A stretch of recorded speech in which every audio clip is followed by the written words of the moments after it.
I do wonder, hey, Marcus, you're playing in a different business arena than the three of us because you're the managing partner of a fund. That fund, I don't know how public you are about it, clam up if you're supposed to, but are we looking at like 9-figure fund? Is that where the operating capital that you guys have? Between 8 and 9, yeah.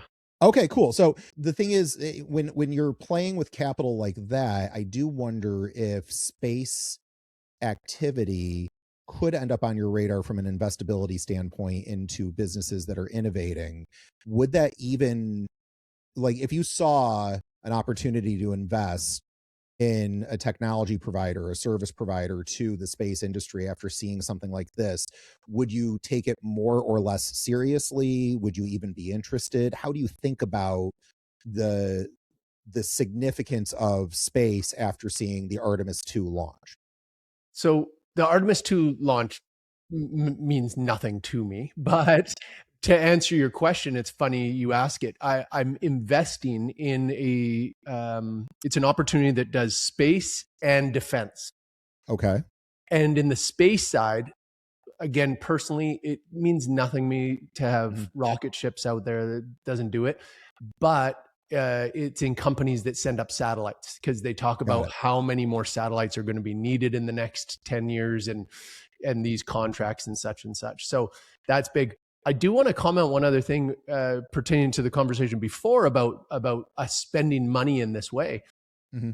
There was an economist, and I can't remember who it was, but it was a great quote from about 70 to 100 years ago. And it said, if you want to beef up your economy, build pyramids. And it always stood out to me as like, what? That's like, sounds like the dumbest thing ever.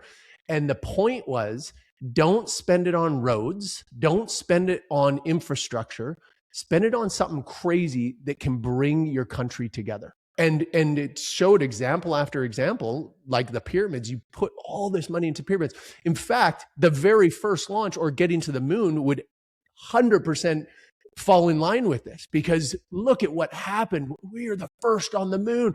This is amazing. Yes, go America. Now we've got stuck in our old ways. And I hate to think about it this way. I picture a bunch of 80, 90-year-old white guys who are the old wealth and like, no, let's just keep doing the same crap. And it's like, no, that does nothing anymore. So you have to, what is the new pyramids? What is the new rocket launch?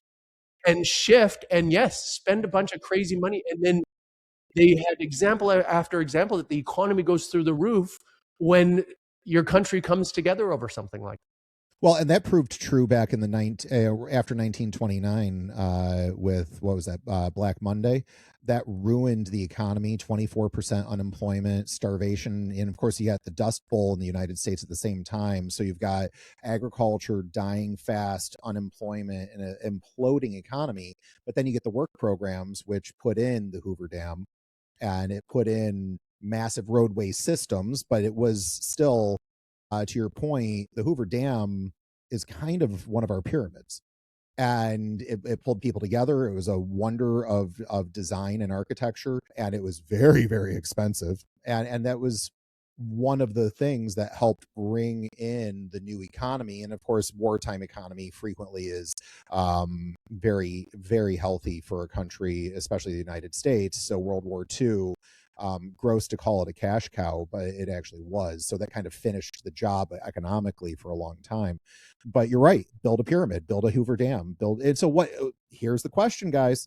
What's the new pyramid? If it's not the Artemis, which I really wanted to be excited about it.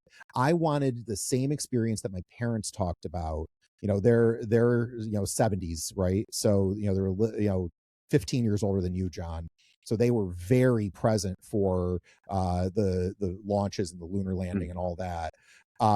It mattered so much to them that was dinner table talk almost monthly my entire childhood. It's amazing how much they could go over that. What would we as a society go over and over and over again if we pulled together and built a pyramid?